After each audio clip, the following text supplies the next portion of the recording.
तो महाराष्ट्र में नई सरकार का गठन हो गया है। भारतीय जनता पार्टी में बड़े उथल पुथल के बाद आखिरकार देवेंद्र फडणवीस भी उप मुख्यमंत्री की शपथ ले चुके हैं। लेकिन क्या यह सरकार सच में चल पाएगी या फिर इसकी भी हालत बहुत बुरी होने वाली है? क्योंकि जिस तरह से तोड़ जोड़कर इस पूरी सरकार को बनाया गया है एकनाथ शिंदे के नेतृत्व में, और ऐसी स्थिति में जिस तरह से भारतीय जनता पार्टी के नेता नाराज नजर आ रहे हैं कि देवेंद्र फडणवीस को वहां पर मुख्यमंत्री बनाया जाना चाहिए, तो कौन सा वो दबाव था जिसकी वजह से भारतीय जनता पार्टी एकनाथ शिंदे को मुख्यमंत्री बनाने पर मजबूर हुई है? जाहिर सी बात है ये कोई बहुत बड़ी मजबूरी ही रही होगी। आराम से तो ऐसा खेल नहीं खेला जा सकता है, क्योंकि जिस तरह से एकनाथ शिंदे गुट में दावा किया जा रहा था कि किसी न किसी तरीके से, किसी न किसी वजह से बड़ी संख्या ऐसे विधायकों की है जो दबाव में हैं, और यही वजह है कि उद्धव ठाकरे लगातार इमोशनल अपील एक तरह से करते नजर आ रहे थे विधायकों को। तो कहीं ऐसा तो नहीं कि विधायकों के टूटने के डर से ऐसा कुछ हुआ है और एकनाथ शिंदे को ही मुख्यमंत्री बना दिया गया है ताकि कोई और विद्रोह की आवाज़, बगावत की आवाज़ आने वाले दिनों में ना सुनाई दे। लेकिन बड़ा सवाल यह है कि महाराष्ट्र में इन लोगों को जो सरकार में अब शामिल होंगे और बहुत सारे लोगों को इधर उधर बहुत सारे विभाग दिए जाएंगे, तो फिर उन लोगों से जो ईडी के बहुत सारे केसेस चल रहे थे, एजेंसीज की नज़र थी, उनका क्या होगा? उनमें कई खास नाम हैं, सचिन जोशी, प्रताप सरनाइक, यशवंत जाधव जैसे लोग, जो लोग ईडी के निशाने पर थे, क्या अब वो बच जाएंगे? बहुत सारे लोग अब ये कह रहे हैं कि बहुत सारे विधायक जिन लोगों को ईडी का नोटिस मिला था उनके निशाने पर थे और पूछताछ चल रही थी, ऐसी स्थिति में अब उन सब लोगों ने पॉलिसी ले ली है भारतीय जनता पार्टी की, और वो बीजेपी के सुरक्षा कवच में आ गए हैं। अब उनसे कोई पूछताछ नहीं होगी, वो दागी नहीं होंगे, उन पर किसी तरह का कोई आरोप नहीं होगा। तो इन तमाम बदलती हुई राजनीतिक परिस्थितियों के बीच देश के आम नागरिक का यही सवाल है कि आखिर वो कब तक इस तरह के डर के माहौल में जीता रहेगा? डर इस बात का, एक देश का एक आम नागरिक जब वोट डालने के लिए जाता है तो उसके मन में ये डर लगा रहता है कि कहीं ऐसा तो नहीं कि वो वोट किसी और को दे रहा है, वोट किसी और को पड़ रहा है। ईवीएम का इतना डर है लोगों में, और ईवीएम पर जो अविश्वास की स्थिति है वो और ज़्यादा बढ़ती जा रही है। डर एक और ये कि अगर हमने किसी विधायक को चुन दिया, विधायक पर मुहर लगा दी, उनको वोट देकर विधानसभा तक भेज दिया, तो कहीं ऐसा तो नहीं कि वो एमएलए बाद में बिक जाएगा। डर इस बात का कि अगर कोई कानूनी मामला आता है तो उससे भी नाउमीदी हासिल होगी। तो इस तरह से देश के आम नागरिकों के सामने ये एक बड़ा संकट है, अविश्वास की स्थिति है, और जनप्रतिनिधियों को लेकर लोगों में एक तरह की नाराज़गी और गुस्सा है। और गुस्सा सबसे ज़्यादा इस वक्त की मौजूदा सरकार से है, भारतीय जनता पार्टी से है, और लोग प्रधानमंत्री नरेंद्र मोदी से सवाल कर रहे हैं कि इस तरह की स्थिति क्यों पैदा हो रही है। मध्य प्रदेश से लेकर कर्नाटक से लेकर गोवा से लेकर जिस तरह से राजस्थान में सरकार को अस्थिर करने की कोशिश की गई थी, हालांकि सचिन पायलट की सूझबूझ की वजह से वहां सरकार नहीं गिरी, वरना आज राजस्थान में भी भारतीय जनता पार्टी की सरकार होती। हमें देखना होगा कि अब उन राज्यों का क्या होगा जहां पर भारतीय जनता पार्टी की इस वक्त सरकार नहीं है। राकेश टिकैत के इस बयान को सुनना ज़रूरी है कि सतर्क होना चाहिए उन राज्यों को जहां पर भाजपा की सरकार नहीं है। ये है कि जो बीजेपी की सरकार है ये बड़ी खतरनाक है। जहां पे बीजेपी की गवर्नमेंट नहीं है वहां पे घटनाएं बढ़ेगी, वो चाहे राजस्थान हो, वो चाहे पंजाब हो।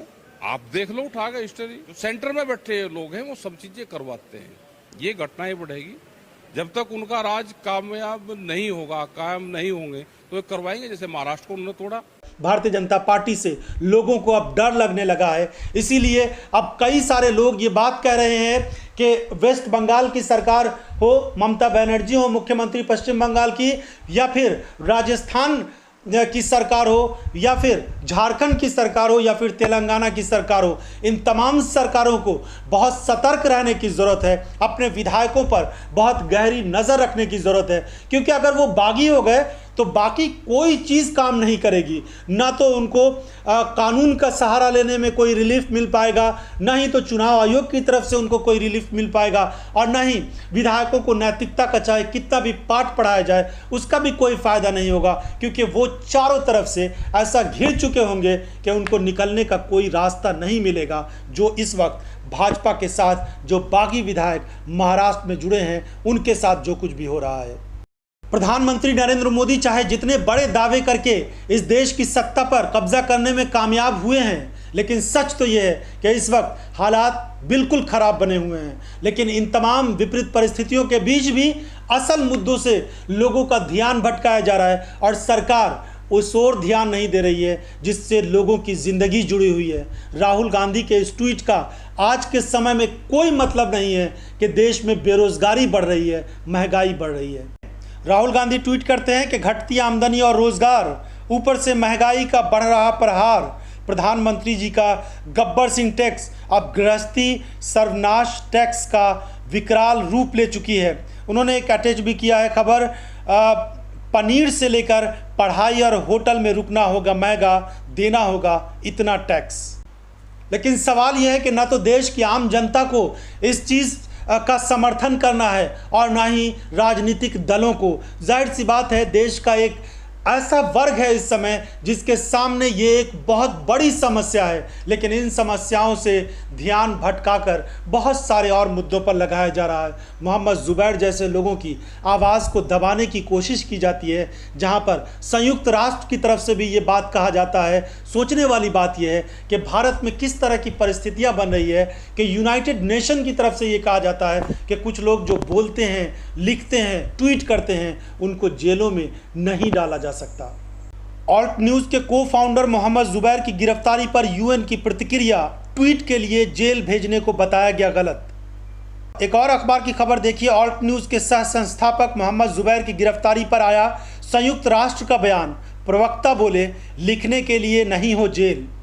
तो सच लिखने और बोलने की आज़ादी पर पाबंदी लगाने की जो कोशिशें की जा रही है वो एक खतरनाक रूप आने वाले दिनों में ले सकती है। लेकिन बड़ा सवाल यह है कि जो लोग उस रास्ते पर जा रहे हैं, जो अपने लोकतांत्रिक व्यवस्था के लिए, देश के आम नागरिकों के लिए या इस देश के लिए सही नहीं है, उस रास्ते को ही आज सही बताया जा रहा है। जो बड़ा हिस्सा है मीडिया का, वो उस हिस्से को पूरी तरीके से सही बताते हुए, सरकार के हाँ में हाँ मिलाते हुए सरकार का गुणगान कर रहा है। तो आखिर हम किस रास्ते पर जा रहे हैं? आपकी इस पूरे वीडियो पर कोई राय हो, इस एपिसोड के बारे में अगर आपको कुछ कहना हो और आपको भी लगता है कि सच में स्थिति सही नहीं है और इसे ठीक होने की ज़रूरत है, ठीक नहीं हुआ तो आने वाले दिन और ज़्यादा ख़राब हो सकते हैं, खासकर उन लोगों के लिए, मध्यम वर्ग के लिए, या फिर जो लोग और भी गरीब से गरीब होते जा रहे हैं उन लोगों के लिए।